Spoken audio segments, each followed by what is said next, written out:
Welcome to TacosandGeeks.com reviews. Justin here once again, and today we're going to continue our Summer Anime 2018 coverage with the new show Angels of Death. As always, we give you guys a brief synopsis, so here we go. 13-year-old Rachel awakens to find herself trapped in the basement of an abandoned building.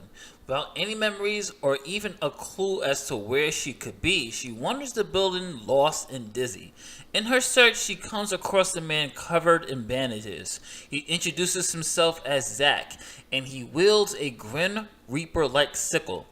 A strange bond is struck between them, strengthened by the strange, crazy promises. These two, trapped in this strange building, don't know why fate has placed them there, but they will work together desperately to find a way out. And episode 1 is very, very good. I really enjoyed this. In episode 1, we just get more like a lot of these anime episodes. There's more of character introductions and world building, and Angels of Death is no different. But one thing I really did like is not only do you get character introductions, you get concepts, and you get a very surprisingly tense thriller here. And one thing I really did enjoy is the character of Rachel. Here you have this 13-year-old girl who wakes up in this building. She is surrounded in just this beautiful animation, just dark, gritty, beautiful animation that just really complements the story and the subject matter of this tone that's going for. And she wakes up and she's questioning why she's here, what is this place, and then she meets this, I believe it was like a typewriter thing, and it's asking the questions of why were you here. She said, oh, I was in the hospital. And he was like, why? And the ghost or whatever, the apparition was like, why were you in the hospital? And she said, I was in the hospital. That's the only thing she really does remember. I was in the hospital because I was receiving counseling because I watched people die. And what happens right after that? Somebody tries to kill her. So that is really not helping Rachel's psyche. And I was watching that exact scene. I was going, oh my gosh, this poor girl.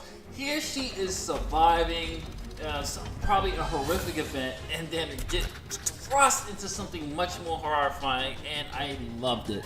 I really got attached to Rachel, and just watching this whole 26-minute anime, I really want Rachel's well-being to be alright. I want Rachel to get home because that's her heart's desire. She wants to see her parents again, just like any child would. And we have two other characters in here, which is Dr. Danny, who is Rachel's counselor from the hospital, or so he claims. I'm not going to spoil it. And then we have Zack, who's the guy who's been trying to kill Rachel throughout this entire episode, who's the guy I was just previously describing. And we don't get much backstory on Zack, except for like what we get right now is that he does have this kind of bloodlust. He just going around, he's just killing and just wants to kill. We don't know much more about him, and definitely throughout the series we'll get more exploration on Zack's backstory. But one thing I really want to talk about is Dr. Danny.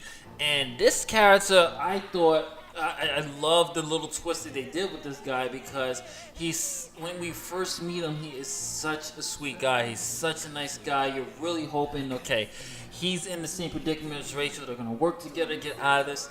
And as the episode goes on, the layers get peeled, and he's just a really chilling, and just it's a chilling scene when he is just describing Rachel and what he wants from Rachel. And keep in mind, this girl is 13, so it gets a little bit uncomfortable, and I really like that. I like that added realism and just really put this guy on a whole different level in this episode. And the ending was so satisfying. What happens in the ending of this episode was so satisfying. What happens, because I was just hoping, because he's such, and this is just on the part of the voice acting was just really top notch, especially with Dr. Danny. It brings this such uneasiness with just the tone, the animation, and the visual of what's about to happen or what he's trying to do. The visual of it, it's so unnerving, and I really did enjoy it. Overall, you guys, I would definitely say This is the episode you need to watch. Definitely watch this one right now. If you're not doing anything, turn off this review. Watch Angels of Death. Has some great atmospheric feel. It has some great music. The music is so settling. It works so well. I really love the music. I hope they get a soundtrack. Wasn't really a big fan of the opening theme, but I love the dark tone in this. I love the thriller elements of it. It does get a little bit gory. It's really good, guys. Definitely check out Angels of Death. I'm going to give this episode an A+. It's a nice hell of an introduction to this. Watch it. Watch it and put it in your queue for later, just in case you don't get time for it. But definitely watch this one. This is a really standout. I can tell this is going to be a standout anime for summer 2018. This is Justin from otakusgeeks.com saying later days. Catch you on the next one. Peace.